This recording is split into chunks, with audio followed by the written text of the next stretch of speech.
Welcome to This Organized Life. If you're a mom, wife, or coffee lover seeking advice on how to reduce clutter and reclaim time, look no further than your host, Lori Palau, founder of Simply Be Organized and author of Hot Mess, a practical guide to getting organized. For a lot of people, clutter is their dirty little secret, but it doesn't have to be. Each week, we will share practical tips, chat with experts, and provide strategies on how to keep you organized. I hope that by sharing our stories, you feel a little less alone and more empowered to tackle the areas that are holding you back. So let's get started!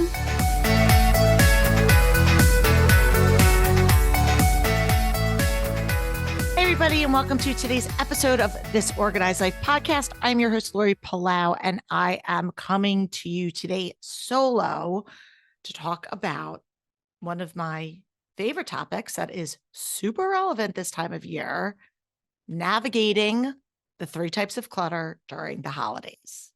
So if you are new to our show, I talk a lot about different types of clutter. So there's physical clutter, there is emotional clutter, and there's calendar clutter. And to give a real kind of top line synopsis, physical clutter is the stuff that you see, right? It's mail, dishes, clothes, laundry, all the things.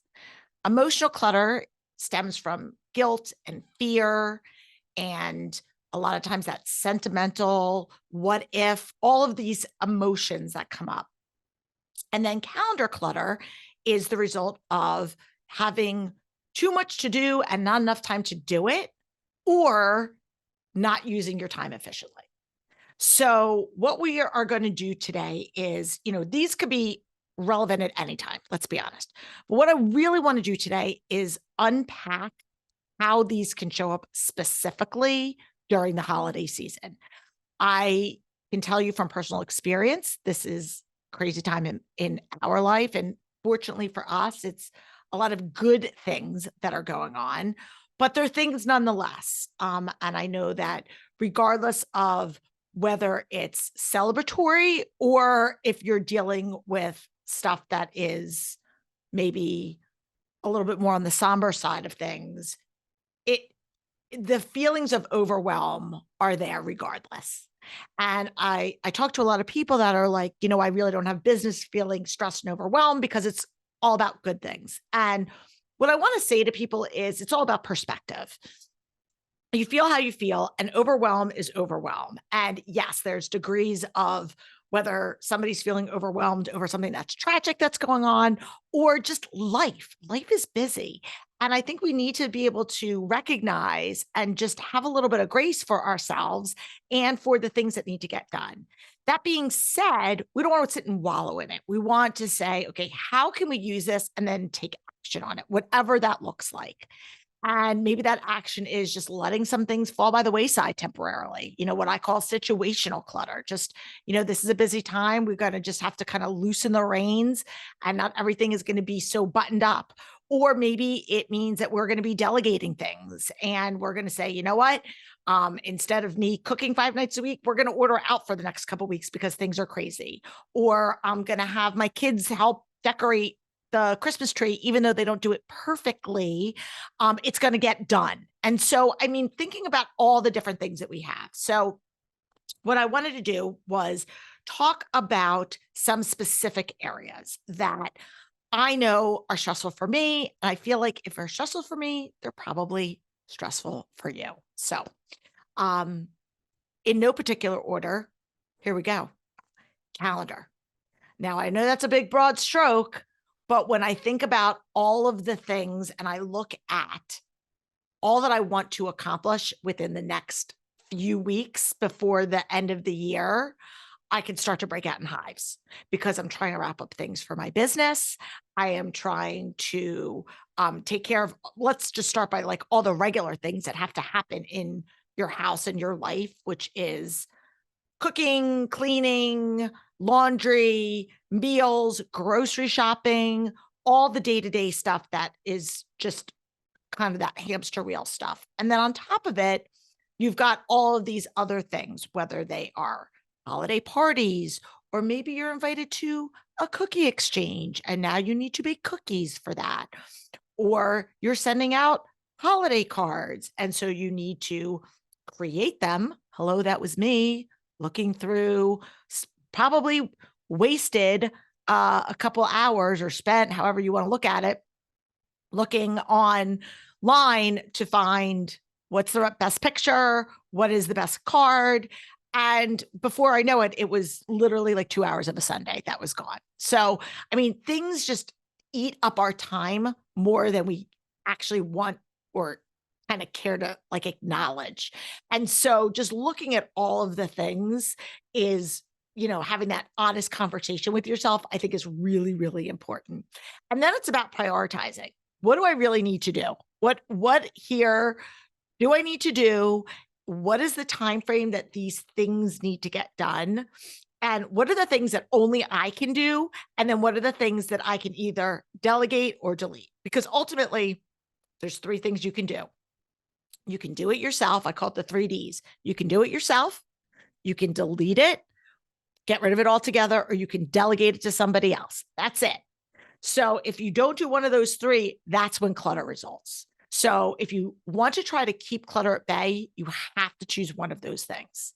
And this is one of those times where I try to incorporate a lot of things to be kind of a both and, but at some point, there are certain decisions that are really black and white. And so again, if we want to try to kind of keep that clutter at bay, you either have to do it yourself, you have to delete it, or you have to delegate it. And that goes through for anything. And you can really kind of use that prescriptive throughout the year. But I think especially during the holidays when we have a lot that's kind of added to our plates, it's a really important rule to remember and practice.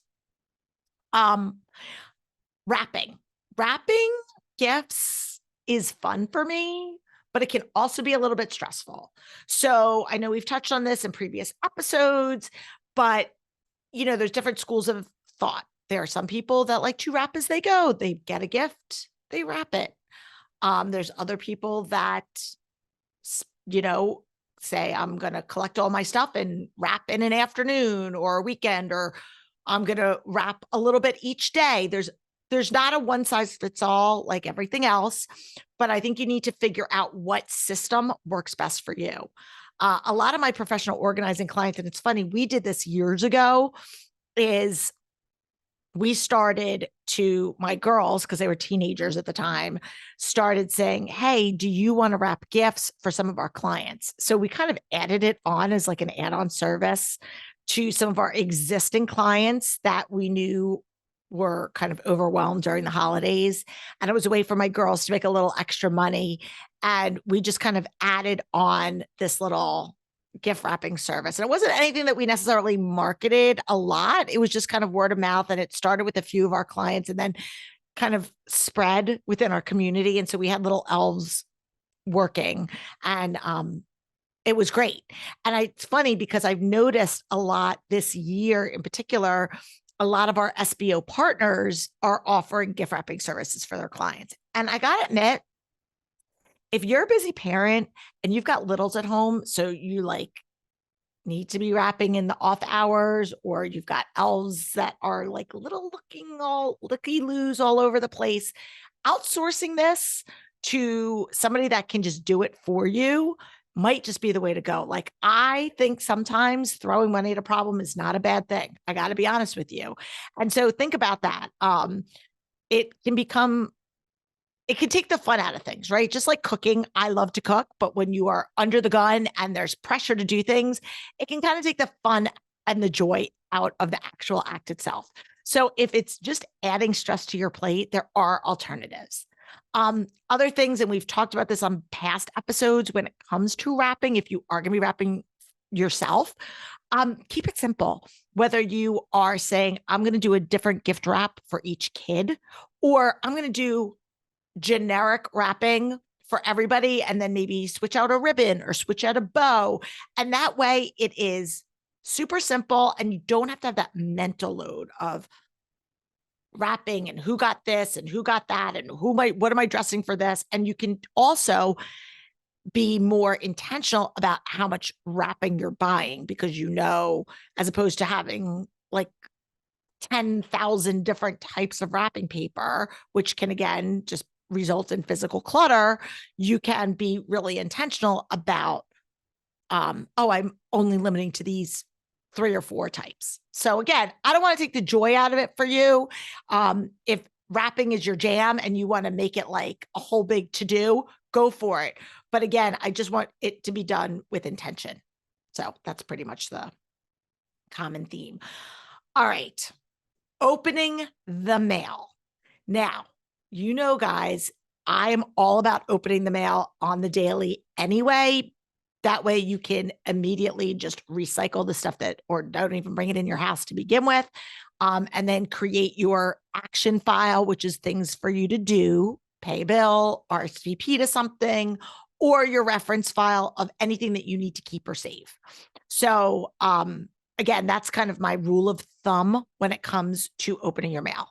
Now, during the holidays, we get a lot of mail because we're getting holiday cards and you're getting tons of, I don't know about you, but you're probably getting tons of circulars and magazines from different brands and companies soliciting things. People, put them right in the recycling bin.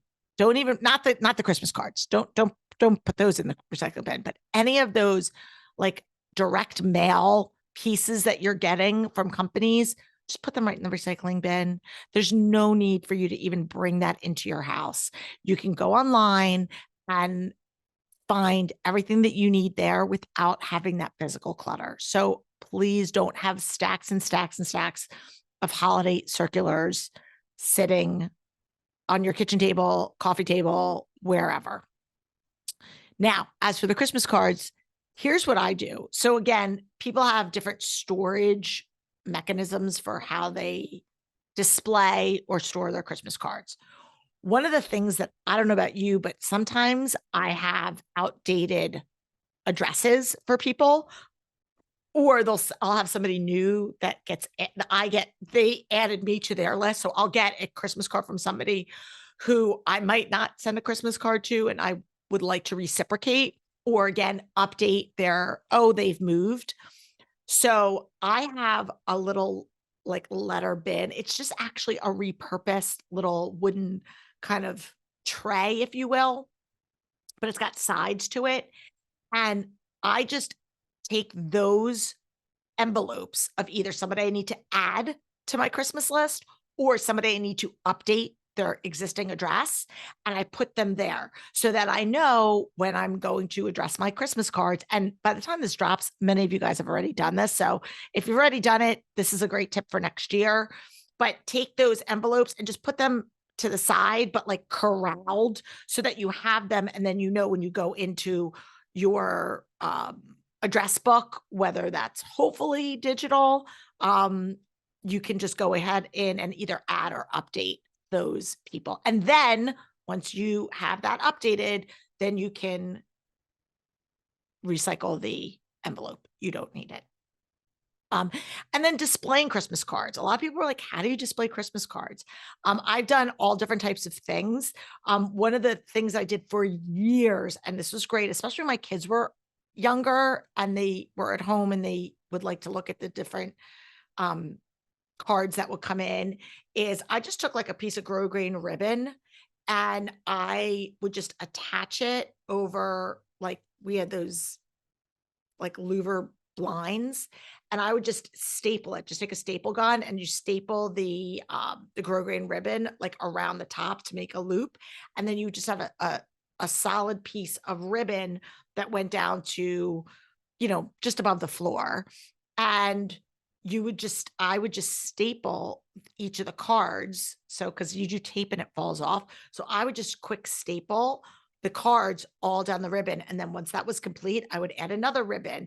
And we happen to have like these 3 windows in our house, but some people do it over the railings. Like depending on what your house is, you could do it, don't do it near a fireplace because it's paper and fire. So don't do that. But I mean, you could think of whatever place in your house works. And it's really great, easy way to keep the clutter at bay and allow you to actually look at the Christmas cards that are coming in. And so we had these 3 windows. I think I started saying it and then I ended my sentence. And so we would just have like that across all three of those windows, we would have these different columns, I guess, if you will, of cards coming down. And so when people walked in, they could go over and just peruse them. And it was fun. And then when the season was over, I could just unstaple the top piece, take the ribbon off, and recycle the cards. I am not, a lot of people ask me, do you keep old Christmas cards? I keep our Christmas cards. Every year I have in each of our memory boxes, I put one of our Christmas cards in each one of our 4 memory boxes. But I don't keep Christmas cards from other people. I know some people do, and if that's your jam, that's fine. But I think about the my space, the physical clutter, how often I go back and look at it. And for me, it's just not worth it. And so I think, again, I don't want to tell you have to throw it away. I know there are some people that do like to bring them out and look at old cards from their friends and family from years past. And that's great. But for me, I would rather not accumulate that physical clutter. So it is not blasphemy to get rid of them at the end of the season. I don't feel badly if anybody gets rid of mine. The whole purpose of sending out a holiday card is to send well wishes, update friends and family what's going on with you, and just let people know that you're thinking of them. And once that is done, then it served its purpose, in my opinion. So that's my 2 cents about holiday cards. Again, there is other stress that's associated with sending holiday cards. And I know a lot of my friends are like, we're not sending cards this year because it's just, we don't have the time. Not only can it become expensive, but it's time consuming to stuff the cards, address the cards, get them out. So it's a lot. It's a process, and you have to carve out time in your day to be able to do that unless you are going to delegate that. And again, a lot of times virtual assistants, professional organizers, you can even get, high school students or college students to help you with kind of the heavy lifting, so to speak, the addressing and stamping and writing out envelopes. So if you do want to say, hey, listen, I'll happy to pay somebody, a few $100 to go and do this for me, that's great. But if you're like, you know what, I'm going to do it myself, decide if you're like, I want to do 10 a night, or I want to just block a whole day, whatever works for you in your schedule and the season of life that you're in. For some people, especially if you're a busy parent with young kids, you might not be able to take a whole large 4-hour chunk of time to sit in one setting and address envelopes. But maybe you've got 30 minutes after the kids go to bed and you're like, you know what, I'm just going to address as many as I can in that amount of time, and I'll do it, chip away at it a little bit at a time. And that's okay. And somebody else might say, you know what, this is going to be my weekend that I'm wrapping and I'm addressing Christmas cards or baking cookies or whatever I'm doing, and I'm just going to not do anything else. And that's what I'm going to do. And that's okay too. I think at the end of the day, it's just a matter of, do I want to get this stuff done, and how can I get it done within the time parameters that it needs to happen? Because again, we only have a small window between Thanksgiving and Christmas. And for those of you who don't celebrate Christmas, between Thanksgiving and Hanukkah, or, Kwanzaa, or any of the other holidays that are out there. So, again, we're working against the clock a lot of times, which brings me to, and I mentioned it, Christmas cookies. So I am a big person who likes to cook. I'm not a huge person who likes to bake, although I am a little bit becoming a baker now. Quick sidebar, I made a pound cake for Thanksgiving that was really, really easy and delicious. So, and I happen to love pound cake, so it was really good. And I made a vegan apple pie, which was excellent. So, I am stepping up my baking game. But every year, ever since my girls were little, we make Christmas cookies, and we pretty much make the same staple cookies. And then occasionally my kids will add in like a new one that they want. But again, for me, it was all about the tradition. It was about making those memories. They obviously like the cookies. We would give some away. I went to a bunch of cookie exchanges. So it was fun. Now my kids are older. They're not even like My oldest isn't even coming home before break. Everyone's kind of going in different directions. So I'm probably going to scale back my cookie making. I'm not going to eliminate it altogether, but I'm probably going to scale it back a little bit this year.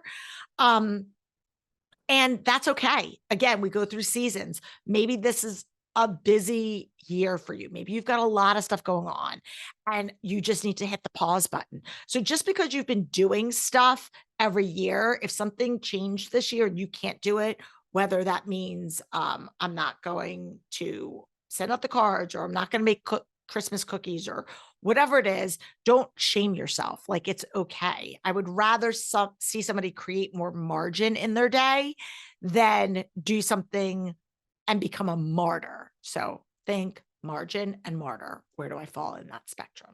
So, and that comes to decorating too. I love to decorate. I have obviously over the years, just from doing this and like practicing a more intentional way of living, I have minimized the amount of stuff that's coming into the house in terms of holiday decorations. I don't want to have to store it as much. I try to bring in as many like fresh greens. I think I've mentioned it before. We have friends who own a tree farm and they do fresh cuttings. So I love to just go and get fresh greens that I can use and then just recycle at the end of the season. And it's inexpensive and I don't have to worry about storing it. And I can get back up. I can just get rid of it at the end of the year and then start fresh. And I love doing that. And this year we're going to be going away right after Christmas on a trip. And so I am going to not be leaving my stuff up as long as I normally do. So I was intentional about, there's probably maybe about a third of my Christmas decorations that I didn't even put up because I said, you know what? I want the house to look festive. I've definitely decorated. And I feel like seems like Christmas in the house, but I didn't have to go out 100% this year. And it's okay again to scale back. You can have a more minimal Christmas. You can do just the mantle, or you can do just the tree, or you can do just a couple pockets here and there. And that's okay. It doesn't have to be everything. Just because you own it doesn't mean that you have to use it all the time. That might shock you, but I might not put out all of my garland this year. I might just do some, I might just do a little bit. And that's also one of the advantages of doing fresh stuff is if I don't want to go out and buy more stuff this year, I don't have to. And it gives me that flexibility. So, again, just think about those types of things. I'm just looking at my list. Okay. I want to talk for a second. I want to pivot and I want to talk about the emotional clutter that comes with the holidays. So, in addition to all the physical and calendar stuff that we talked about, right? You've got the physical stuff, you've got packages coming in, you've got mail that's coming in on top of all of the other stuff. And then your calendar stuff, all the extra things that we need to do during the holidays. One of the areas that I think is a really big and under discussed topic for the holidays is the emotional clutter that comes with giving. So if you're a parent with multiple kids, you might be this person or you might know this person that's like, I gave 10 gifts to Timmy, so I have to give 10 gifts to Susie. I don't know if those names are even popular anymore, but you know what I mean? And so I tried to obviously have some sort of equality when I was shopping for my kids, even to this day.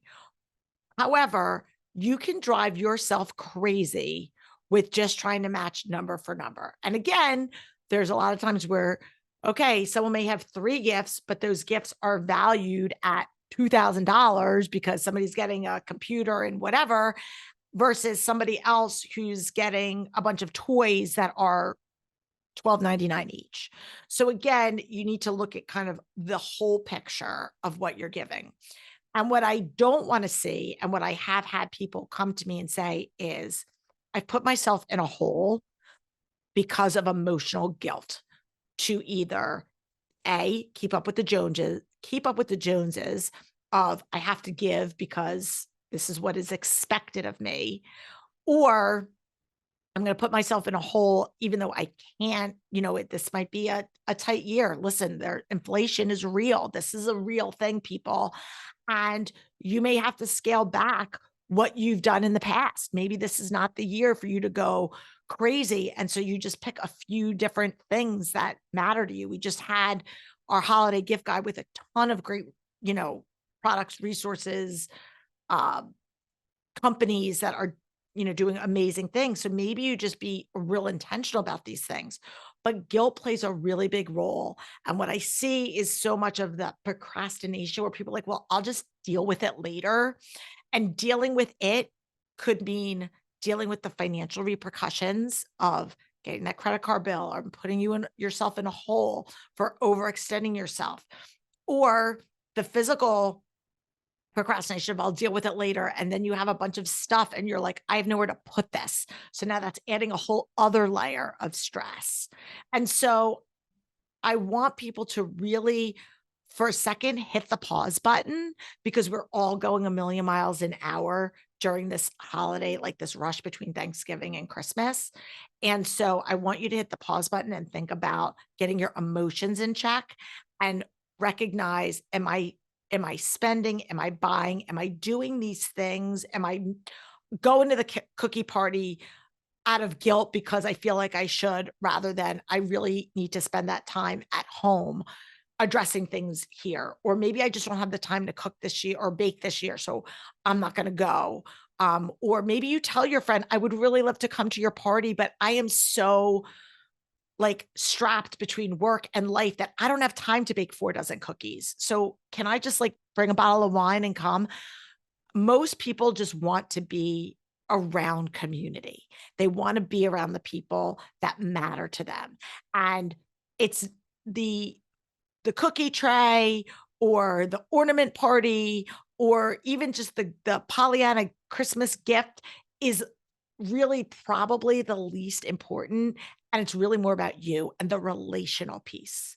So if you are finding that you are trying to do all of the things to make everybody happy, or to be able to do these things, I want you to give yourself permission to prioritize what is really important, what is bringing you joy, what is sucking your energy. So think about that.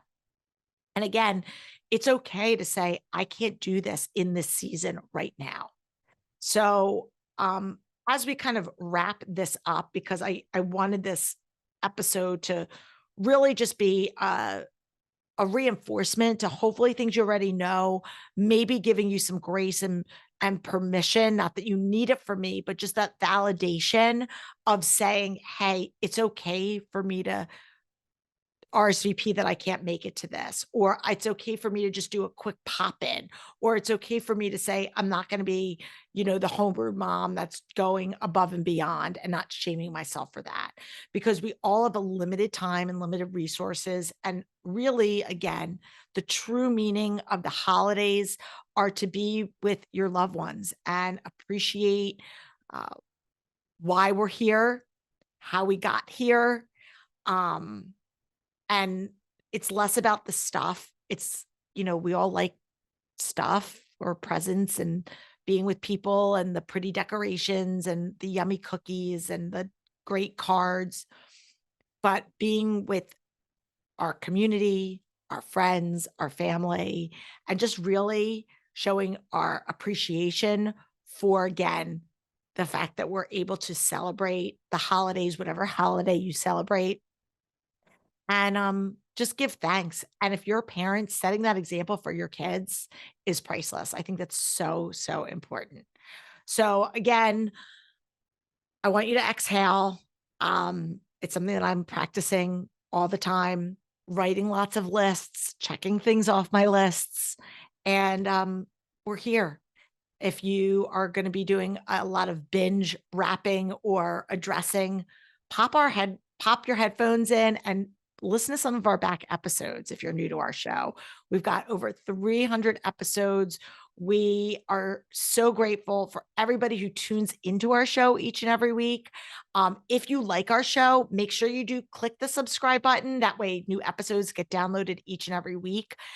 If you want to take a minute and click the 5-star button and leave a quick review. We really do appreciate it. And it helps other people know that our podcast is worth listening to.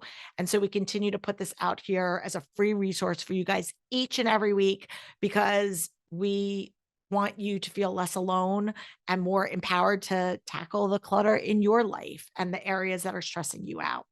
So until next week, I am Lori Palau. Peace out. Thanks for tuning in. If you like this episode, please spread the love and share it with your friends. And if this is your first time joining us, make sure to click the subscribe button wherever you are listening so you never miss an episode. And while you're there, please leave us a review so other people know that our show is worth the listen. You can also find us on YouTube and Instagram at This Organized Life Podcast. And if you'd like to connect with us, you can head on over to our website at simplythelletterBorganized.com, which is filled with tons of resources, including free downloads, checklists, links to our amazing organizing partners, and all of our digital offerings. I'll see you next week for another episode of This Organized Life.